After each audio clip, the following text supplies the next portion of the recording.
கோவிந்த், நம்ம 2 பேருக்கும் தொடர்பு இருக்குன்னு எல்லாருக்கும் தெரிஞ்சு போச்சு. அப்பாவுக்கு கூட தெரிஞ்சிடுச்சு. கலாட்டா ஆகிறதுக்கு முந்தி நானே சொல்லணும்னு இருக்கேன். எல்லாருக்கும் தெரியணும்னு, உங்க அப்பாவும் தெரிஞ்சுக்கணும்னு நான் தான் இதை செஞ்சேன். ஏன்? நான் பார்ட்டி செக்ரட்டரி ஆவறதுல உங்க அப்பாவுக்கு இஷ்டம் இல்ல.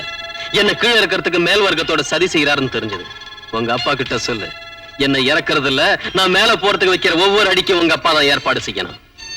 என் நாட்டு அரசியல்வாதிக்கு உன் நாட்டு சென்டிமெண்ட் கிள்ளி போடுறது சாதாரண விஷயம்.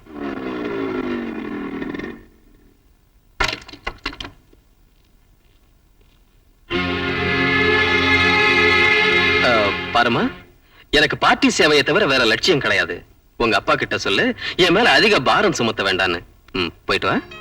ஹாய் சுஜி, கமான் உட்காரு.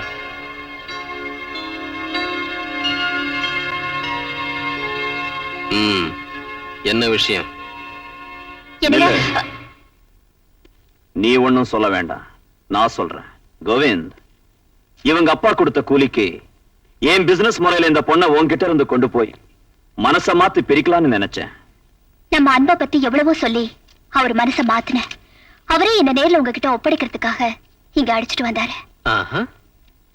உனக்காக தூக்குல தொங்க போச்சு. நானே கொன்னுடுறேன்னு மிரட்டினாலும் சாவரத்துக்கு முந்தி கூட உன்னை பத்தியே பேசிச்சு. அதனாலதான் இங்க கொண்டாந்தேன். ஏய், அவங்க அப்பன் கிடக்குறான். உங்க கல்யாணத்தை நான் நடத்தி வைக்கிறேன்.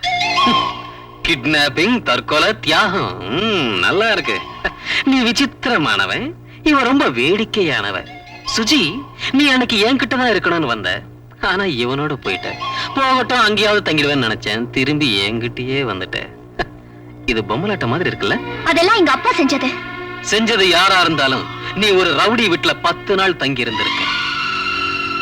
முதல் நாள் அவன் பலவந்தம் பண்ணிருக்கலாம், 2வது நாள் நீ சக்தி எழுந்திருக்கலாம், 3வது நாள்ல இருந்து சந்தோஷமா மாறி அவனோட உறவு கொண்டிருக்கலாம். இந்த வண்டு தேனை குடிச்சு முடிச்சதும் உன்னை வெளியே தள்ளி இருக்கலாம். இந்த காளி பயலோட சேர்ந்து காதல் நாடகம் ஆடி என் கழுத்துல உட்காரணும்னு வந்திருக்க. அப்படிதானே? வாயமுட.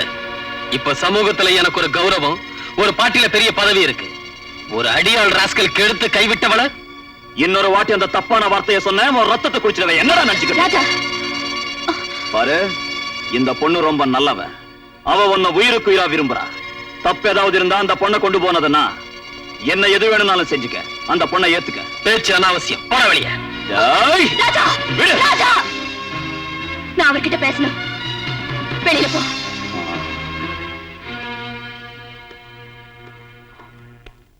உண்மையாவே நீ என்ன சந்தேகப்படுறியா? சந்தேகமே இல்ல, உண்மைதான நம்புறேன். அப்பா தேவையில்லைன்னு, அந்தஸ்து வேண்டான்னு உன் லட்சியத்தையே நம்பி வந்த என்ன நீ புரிஞ்சுக்கிட்டது இவ்வளவுதானா? இப்படி ஒவ்வொன்றுக்கும் பதில் சொல்ல வேண்டிய அவசியம் எனக்கு இல்ல.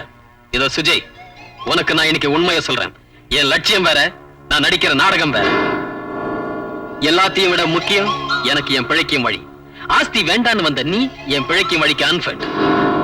நீ ஸ்போர்ட்டிவா எடுத்துக்கிறதா இருந்தா உனக்கு ஒரு சின்ன யோசனை. நீ அவன்கிட்ட கெட்டு போயிருக்கலாம், 10 நாள் தங்கி இருக்கலாம். அதை நான் கேர் பண்ணல. ஆனா நீ உங்க அப்பா கிட்ட வேண்டான்னு சொன்ன ஆஸ்தியை வாங்கிக்கிட்டேன்னு வச்சுக்க, உன்னை கல்யாணம் பண்ணிக்கிறதுல எனக்கு எந்த ஆட்சேபனையும் இல்ல. இது என்னடா இத்தனை பாலிசி தெரிஞ்சவன் இவ்வளவு அசிங்கமா பேசுறானேன்னு நினைக்கிறியா? என் அசல் பாலிசியே இதுதான். அப்படின்னா ஆஸ்தி எனக்கு வந்தா நான் கெட்டு போனாலும் பரவாயில்ல போல. கரெக்ட். குட். நீ பெரிய மனுஷங்க பட்டியல்ல சேர்ந்ததுக்கு எனக்கு ரொம்ப சந்தோஷம். ஆனா ஒண்ணு நினைவு வச்சுக்க, நீ ராஜாவை சொன்னியே போக்கிரி, ரவுடி, அடியாள்னு, அவனோட கால் தூசுக்கு கூட நீ ஈடாக மாட்ட. உணர்ச்சி வசப்பட்டு பேசாத, நல்ல நிதானமா யோசி. யோசிக்க வேண்டியது நீதான். இந்த வார்த்தையை என்கிட்ட பேசுனதுனால பொழைச்சு போற. இதே வார்த்தை வெளியில ராஜா காதுல விழுந்திருந்தா உன் தலை நடு ரோட்ல உருண்டு இருக்கும். தன்மானத்தை விக்கிற நீதான் ஒரு ரவுடி. வார்த்தை தவறி என் மேல பழி போடுற நீதான் ஒரு அயோக்கிய. பணத்துக்காக அன்பையும் பதவிக்காக மான மரியாதையும் குழியில புதைச்சு வைக்கிற நீதான் ஒரு லோஃபர்.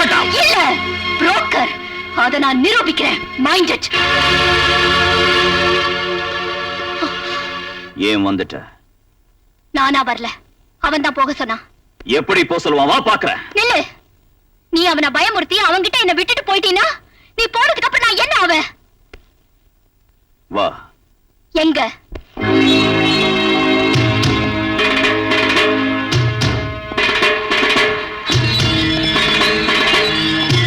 உள்ள போ. Well done. இந்த உன் பேலன்ஸ். இதோ நீ கொடுத்த அட்வான்ஸ். ஏன்? பணத்துக்காக ஒப்புக்கொண்ட வேலையில நான் தோத்து போய் உன் பொண்ணு ஜெயிச்சதுனால, நான் தலை குனிஞ்சதுனால. இங்க என்ன எதுக்கு கொண்டு வந்த சொல்லு. எங்க கொண்டு போகணும்னு தெரியாம. நான் எங்க எப்படி போனாலும் பரவாயில்ல, இங்க வரதுல எனக்கு இஷ்டம் இல்ல. சுஜி, பைத்திய மாதிரி வேஷம் போட்டது போதும். உன்னை எங்க எப்படி வச்சுக்கணும்னு எனக்கு தெரியும். போல. ஏய், நான் சொல்றது நினைவு வச்சுக்க. அனாவசியமா அந்த பொண்ணு வாழ்க்கைய வீணாக்கிடாத. இன்னையில இருந்து நீ என்ன செஞ்சாலும் அவ இஷ்டப்பட்டு சரின்னு சொன்னாதான் செய்யணும். அவ கண்ணீர் விட்டா அங்க நான் இருப்பேன். அதான் அவன் கடைசி நிமிஷம் ஆயிடும். புரிஞ்சுதா? நில்லு. இங்க இருந்து என்ன எங்கயாவது கொண்டு போய் கொன்னுடு, இல்லாட்டி போற நடுத்தரவுல விட்டுரு. ஏன் முடிவை நான் பாத்துக்கிறேன். அதை விட்டுட்டு அப்பாங்கிற பேர்ல இருக்க இந்த கசாப்புக்காரங்கிட்ட என்ன விடாத. ஐயோ, நீ ஏன் ஒரு கசாப்புக்கார? உன்கிட்ட வந்து நான் சொல்றேன் பாரு. விளங்கிச்சா? இதையே இன்னொருத்தர் சொல்லியிருந்தா பணமாக்கிடுவேன். ஆனா எதுவும் செய்ய எனக்கு அதிகாரம் இல்லை. ஏன்னா தப்பு என்னதுங்கிறதுனால. பணத்திமுறை மறந்துட்டு அப்பாங்கிறத நினைவு வச்சுக்கிட்டு அவ சொல்றது செய். இல்ல ரச ரசா நான் சொல்றது செய்யறவன். நான் சொல்ல வந்தது, நீ என்ன சொன்னாலும் நான் சொல்றது ஒண்ணுதான். உன்னாட்டம் பொண்ணுங்க ஜெயிக்கணுமே தவிர பேடியாட்டம் தோத்து செத்து போக கூடாது. அப்படி தோத்து போயிட்டா உங்க அப்பா நாட்டம் சோதாக்களும் என் நாட்டம் பொறுக்கிங்களும் ஜெயிச்சிடுவாங்க. ஆமா, ஜெயிப்பாங்க. நாங்க தான் ஜெயிப்போம்.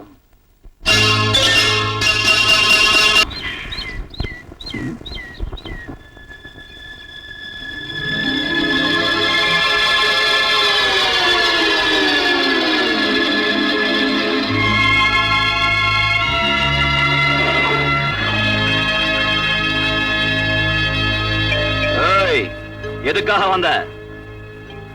என்னடா இப்படி கேக்குற? ராத்திரி எல்லாம் பணியில உட்கார்ந்து இருந்துச்சு. யார் வீட்டு கூப்பிட்டாலும் வரமாட்டேங்குது. பாவம், அந்த பொண்ணு குளூர்ல நடுங்கிட்டு பார்த்தா என் மனசு பொறுக்கலடா. நீ கதவை திறந்து வீட்டுக்குள்ள வான்னு சொல்லணும்னு காத்துக்கிட்டு இருக்கடா. என் வீட்டுக்கும் அந்த பொண்ணுக்கும் என்ன சம்பந்தம்? ஏய், அதெல்லாம் நடக்காது. பிசினஸ்க்காக உன்னை கொண்டாந்து வீட்டுல வச்சிருந்தனே தவிர, பிசினஸ் தீந்து போன அப்புறம் ஒரு பொண்ணு வீட்டுல வச்சிருக்கிற காலி பையனா இல்ல. போ உங்க அப்பங்கிட்ட போ. என்னது? என்ன உள்ள விட மாட்டியா? விடமாட்டேன், நான் விடமாட்டேன். ரச ரசா குப்பமா வீட்டுல இருக்கலாம். நீ வாமா. இவன் குடியார பையன். இப்ப ஒண்ணு பேசுவான், அப்புறம் ஒண்ணு பேசுவான். நீ வாமா. நான் யார் வீட்டுக்கும் வரல. இருந்தா அவர் வீட்டுல மட்டும் தான் இருப்பேன். இல்லன்னா இப்படியே இந்த மரத்தடியில வெயில்ல காஞ்சு மழையில நனைஞ்சு காத்துல கரைஞ்சு குறைஞ்சு பணமா போயிடுவேன். அதை தவிர இங்க இருந்து அசைய மாட்டேன், இசைய மாட்டேன்.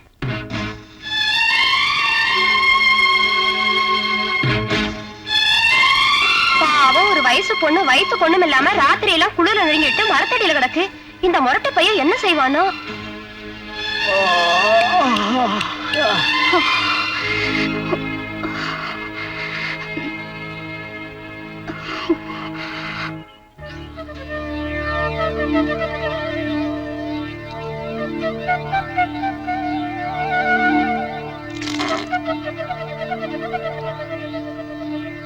ஏய் ராசா, பாவம் அந்த பொண்ணு ஒரே புடிவாதம் புடிச்சு பிராணத்துல வர்ற பொண்ணு மாதிரி அப்படியே உட்கார்ந்துருக்கா. ஏய், இன்னொரு வாட்டி அவளை பத்தி பேசினேன், உன் மீசையில ஊஞ்சல் கட்டிடுவேன். ஏய் ராசா, இந்த வீட்டுல நீ மட்டும் உண்டியாவா இருக்க?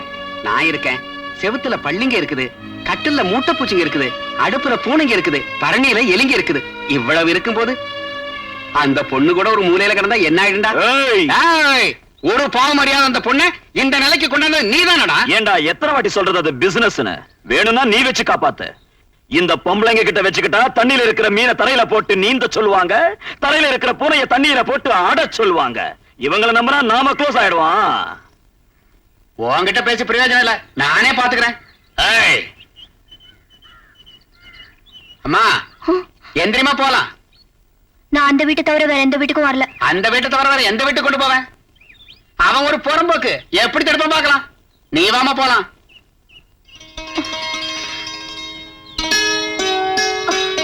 போமா உள்ள. நீ உள்ள போமா, நான் பேசிக்கிறேன். இப்ப என்னடா செய்வ? சுவத்துல பல்லிங்க இருக்கு, கட்டில மூட்டை பூச்சிங்க இருக்கு, அடுப்புல பூனைங்க இருக்கு, பரணியில எலிங்க இருக்கு. அதுங்களோட இதுவும் இருந்துட்டு போகட்டும். ஆமா கிழவா, உனக்கு புத்தி இருக்கா? இந்த வேலை ராத்திரியே செஞ்சிருக்கலாம்ல.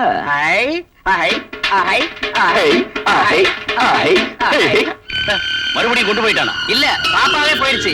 அவன் என்ன 4 வாட்டி உதைச்சான். என் சிஷியனுக்கு செவில்ல கொடுத்தான். அவன் என்ன செஞ்சாலும் யார் கேட்க முடியும்? முதல்ல இங்க இருந்து போறியா இல்லையா? வரல, நான் நினைச்சதை சாதிக்கிறதுக்காக வந்திருக்கேன். தோத்து போறேன்னா ஜெயிக்கணும். நீ ஜெயிக்கிறியோ தோக்கிறியோ திக்கு திசை தெரியாம எங்கேயாவது ஓடி குதிச்சு சாவையோ ஓ இஷ்டம். நீ என் வீட்டுல இருக்க கூடாது. போ. செத்து போறதா இருந்தா நான் இத்தனை நாள் உயிரோட இருக்க மாட்டேன். ஏய்!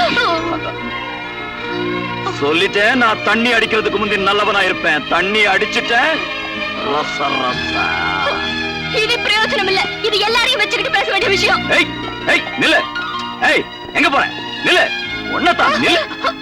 அவங்களே நியாயம் கேக்குறேன். அவங்க சொல்லுவாங்க, என்னங்க எங்கேயோ இருந்த என்ன இவர் இழுத்துட்டு வந்து அவர் வீட்டுல போட்டாரு. அதனால என்னோட வாழ்க்கையை களங்கமாக்கி நான் நடுத்தருவுல நிக்கிற நிலை வந்துருச்சு. இதுல யார் என்ன சொல்றதுக்கு இருக்கு?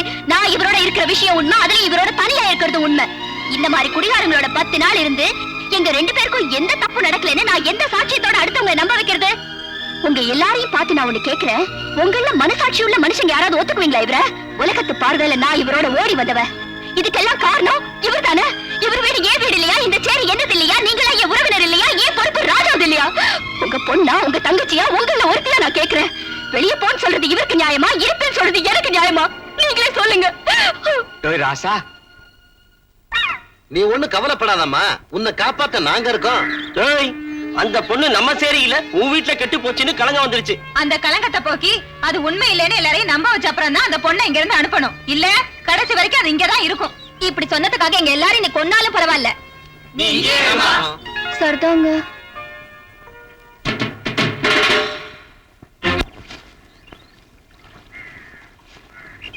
லா லா லா லா லா லா லா லா லா லா லா லா லா லா லா.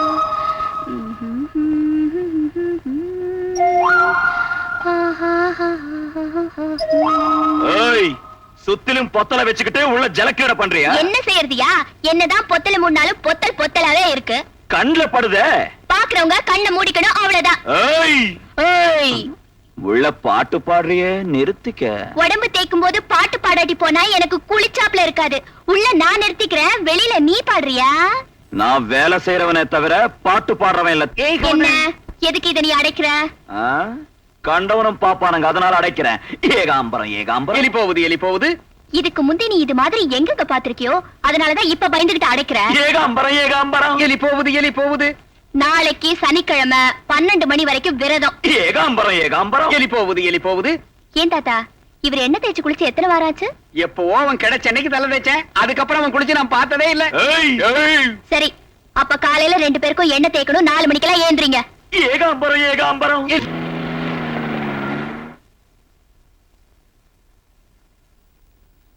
தும்மல் கேஸ் இங்க வந்திருக்கீங்களே. ராஜா இல்லையே. இருந்தா இந்நேரம் உங்க கை கால் எல்லாம் முறிஞ்சு போயிருக்கும். முறையில இல்லையா?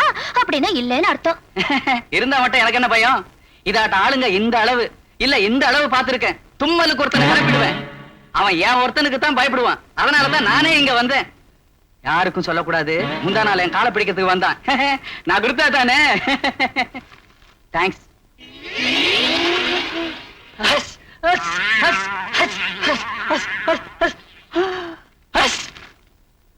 முந்தா நாள் நான் எதுக்கு வந்தேன்? வரலையே. நீ சொன்ன மன்னிச்சிரு. அப்படின்னா மூக்க விட்டா நான் செய்யறேன். வணக்கம், நமஸ்காரம், சலாம், குட் மார்னிங், ஆதபஸ். ஆள விடு. அவர் போயிட்டாரு, எந்திரிங்க. அம்மா, நம்ம எம்எல்ஏ கோவிந்த் சார் உங்களுக்கு ஒரு விஷயம் சொல்லி அனுப்புனாரு. நீங்க சொல்ல சொன்னா சொல்றேன், இல்லாட்டி போனா போறேன். ஐயோ, சொல்லுங்க. இது வரப்போற மந்திரியாரு விஷயம், தற்சமயம் எம்எல்ஏவோட விஷயம், சுப காரியம். நம்ம எம்எல்ஏ சார் அர்ஜென்ட்டா உங்களை அழைச்சிட்டு வர சொன்னாரு. ஏதோ முக்கியமான விஷயம் பேசணும்னாரு.